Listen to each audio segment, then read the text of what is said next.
2025 সালের 20 জানুয়ারি যুক্তরাষ্ট্রের প্রেসিডেন্ট হিসেবে অভিষেক হবে ডোনাল্ড ট্রাম্পের। সেই অনুষ্ঠানের আগে যদি হামাসের কবজায় থাকা জিম্মিরা মুক্তি না পান, সেক্ষেত্রে ভয়াবহ পরিণতি ঘটবে বলে হুঁশিয়ারি দিয়েছেন তিনি। সোমবার নিজের সামাজিক যোগাযোগ মাধ্যম ট্রুথ সোশ্যালে পোস্ট করা এক বার্তায় এ হুঁশিয়ারি দিয়েছেন ট্রাম্প।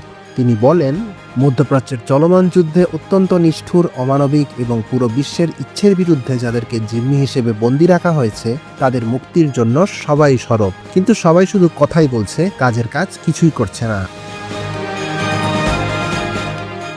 মেয়ে জামাতার বাবা ও লেবাননের ব্যবসায়ী মাসাদ বুলসকে মধ্যপ্রাচ্য বিষয়ক উপদেষ্টা হিসেবে নিয়োগ দিয়েছেন যুক্তরাষ্ট্রের নবনির্বাচিত প্রেসিডেন্ট ডোনাল্ড ট্রাম্প। সবকিছু ঠিক থাকলে আগামী জানুয়ারিতে ট্রাম্প প্রেসিডেন্ট হিসেবে দায়িত্ব নেওয়ার পরে ওই পদে যোগ দেবেন তিনি। সোমবার এক প্রতিবেদনে এই তথ্য জানিয়েছে বার্তা সংস্থা রয়টার্স।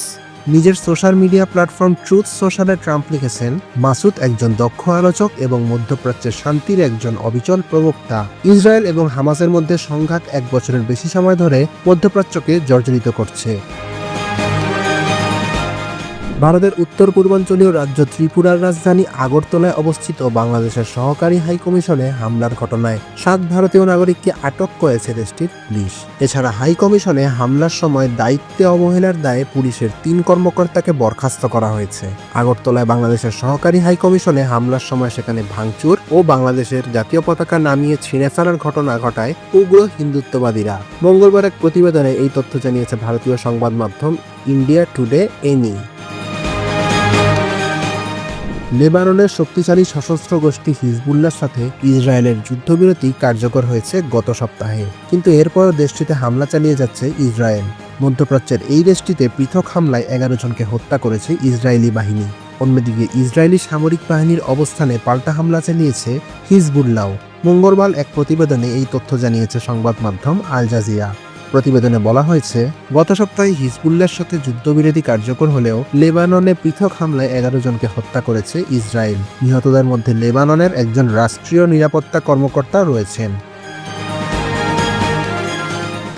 ভারতের আগরতলায় বাংলাদেশের সহকারী হাইকমিশন প্রাঙ্গণে উগ্রবাদীদের আক্রমণের তীব্র নিন্দা জানিয়ে বিবৃতি দিয়েছেন বিএনপি মহাসচিব মির্জা ফখরুল ইসলাম আলমগীর। মঙ্গলবার বিএনপি সহদফতর সম্পাদক অ্যাডভোকেট মোহাম্মদ তাইফুল ইসলাম টিপু স্বাক্ষরিত এক প্রেস বিজ্ঞপ্তিতে এ তথ্য জানানো হয়েছে। প্রেস বিজ্ঞপ্তিতে মির্জা ফখরুল উল্লেখ করেন, ভারতের উত্তর আগরতলায় অবস্থিত বাংলাদেশের সহকারী হাইকমিশন প্রাঙ্গণে উগ্রবাদীদের আক্রমণের তীব্র নিন্দা জানাচ্ছি। হিন্দু সংঘর্ষ সমিতি নামের সংগঠনের সদস্যরা সহকারী হাইকমিশন প্রাঙ্গণে যে আক্রমণ করেছে তা পূর্ব পরিকল্পিত বলে ধারণা করা হচ্ছে। সহকারী হাইকমিশনের ভেতরে ঢুকে বাংলাদেশের পতাকা নামিয়ে তাতে আগুন দেয়া এবং ভাঙচুর করা জেনেভা কনভেনশনের সুস্পষ্ট বরখেলাপ। ভারত সরকার ও ভারতীয় জনগণের প্রতি আমাদের অনুরোধ থাকবে যে আপনাদের অভ্যন্তরীণ রাজনীতির কৌশল হিসেবে বাংলাদেশে ঘৃণার ব্যবহার উভয় দেশের সম্পর্কে দীর্ঘস্থায়ী টানাপোড়েন সৃষ্টি করবে বলেও জানান তিনি। বাংলাদেশ জামায়াতে ইসলামীর নিবন্ধন বাতিলের বিরুদ্ধে করা আপিল শুনানি আগামী মঙ্গলবার পর্যন্ত মুলতবি করা হয়েছে। মঙ্গলবার দুপুরে এ আদেশ দেয় আদালত। দলের নিবন্ধন বাতিলের বিরুদ্ধে দেশের সর্বোচ্চ আদালতে আপিল করা হলেও শুধু আইনজীবী উপস্থিত না থাকার কারণ দেখিয়ে তাদের আবেদন খারিজ করে দিয়েছিলেন তৎকালীন প্রধান বিচারপতি ওবায়দুল হাসানের নেতৃত্বাধীন বেঞ্চ। গত 5 আগস্টের পর নিবন্ধন ফিরে পেতে আইনি লড়াই নামে দলটি আবেদন করা হয় খারিজ হওয়া আপিলটি পুনরুজ্জীবিত করার, যার শুনানি হয়। শুনানি শেষে জামায়াতের আবেদন মঞ্জুর করেন প্রধান বিচারপতি সৈয়দ রেফাত আহমেদের 4 সদস্যের বেঞ্চ। ভারতের ধনকুবের গৌতম আদানির মালিকানাধীন প্রতিষ্ঠান থেকে বিদ্যুৎ ক্রয় অর্ধেকে নামিয়ে এনেছে বাংলাদেশ। সোমবার এক প্রতিবেদনে এ তথ্য জানিয়েছে রয়টার্স। আদানি গ্রুপের কাছে বিদ্যুৎ ক্রয় বাবদ বিপুল পরিমাণ বকেয়া অর্থ জমেছে বাংলাদেশের। এই কারণে গত 31 অক্টোবর থেকে বিদ্যুৎ সরবরাহ কমিয়ে দিয়েছিল আদানি গ্রুপ। ধারণা করা হচ্ছে বকেয়া অর্থের বোঝা আরও না বাড়ানোর জন্যই এ পদক্ষেপ নিয়েছে বাংলাদেশের অন্তর্বর্তী সরকার। তবে বাংলাদেশের বিদ্যুৎ সরবরাহ প্রতিষ্ঠান Bangladesh power development board BPDB জানিয়েছে, আবহাওয়াগত কারণে বর্তমানে বিদ্যুতের চাহিদা কমে যাওয়ার কারণেই বিদ্যুৎ ক্রয় কমানো হয়েছে। ভারত বাংলাদেশে অস্থিরতা সৃষ্টির চেষ্টা করলে তারাও ভালো থাকতে পারবে না। বাংলাদেশের 18 কোটি মানুষ চুপ করে বসে থাকবে না বলে মন্তব্য করেছেন নৌপরিবহন মন্ত্রণালয়ের উপদেষ্টা brigadier general M Sakhawat Hossain. মঙ্গলবার দুপুরে নারায়ণগঞ্জ নদীবন্দরের একটি প্রকল্পের পরিদর্শন শেষে এ মন্তব্য করেন তিনি। ভারতীয় কিছু মিডিয়া ও রাজনৈতিক নেতা এই অস্থিরতা সৃষ্টির পেছনে ইঙ্গিত দিচ্ছে বলে উল্লেখ করেন উপদেষ্টা সাখাওয়াত হোসেন আরও বলেন, বাংলাদেশ ভারতের যে বন্ধুত্বপূর্ণ সম্পর্ক রয়েছে তা নষ্ট হলে ভারত ক্ষতিগ্রস্ত হবে, বাংলাদেশ নয়।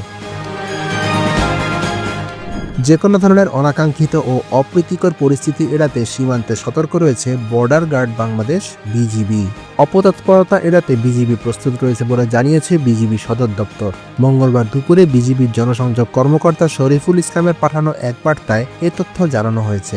বার্তায় বলা হয়েছে, সীমান্তে যে কোনো ধরনের অনাকাঙ্ক্ষিত পরিস্থিতি কিংবা অতৎপরতা রোধে বিজিবি প্রস্তুত ও সতর্ক রয়েছে। বিজিবি সদর দপ্তরের পক্ষ থেকে ইতোমধ্যেই সতর্কতা জারি করে সকল ইউনিটকে বার্তা পাঠিয়েছে। এর প্রেক্ষিতে বাংলাদেশের সীমান্ত এলাকায় বিজিবি সদস্যরা সতর্ক অবস্থায় দায়িত্ব পালন করছে। সীমান্তে টহল বাড়ানো হয়েছে। ওমানের মাস্কটে যুব এশিয়া কাপ হকিতে থাইল্যান্ডকে 7-2 গোলে হারিয়ে বাংলাদেশ অনূর্ধ্ব 21 দল যুব বিশ্বকাপ নিশ্চিত করেছে, যা বাংলাদেশের হকির ইতিহাস। আগামী বছর ভারতে অনুষ্ঠিতব্য যুব বিশ্বকাপে এশিয়া থেকে 7 দল অংশগ্রহণ করবে। স্বাগতিক ভারত সরাসরি খেলবে। বাকি 6 দেশে চলমান জুনিয়র এশিয়া কাপ থেকে খেলার সুযোগ পাবে। বাংলাদেশ বি গ্রুপের তৃতীয় হয়ে আজ এ গ্রুপের চতুর্থ দল থাইল্যান্ডের মুখোমুখি হয়েছিল 5-9 স্থান নির্ধারণী ম্যাচের জন্য। আজ থাইল্যান্ডকে হারিয়ে বাংলাদেশ পঞ্চম ষষ্ঠ স্থান নির্ধারণী ম্যাচ নিশ্চিত করেছে। এর মাধ্যমে বিশ্বকাপও নিশ্চিত হয়েছে। সিনিয়র যুব দল কোনো পর্যায়ে বাংলাদেশের থাইল্যান্ডের বিপক্ষে হারের রেকর্ড নেই।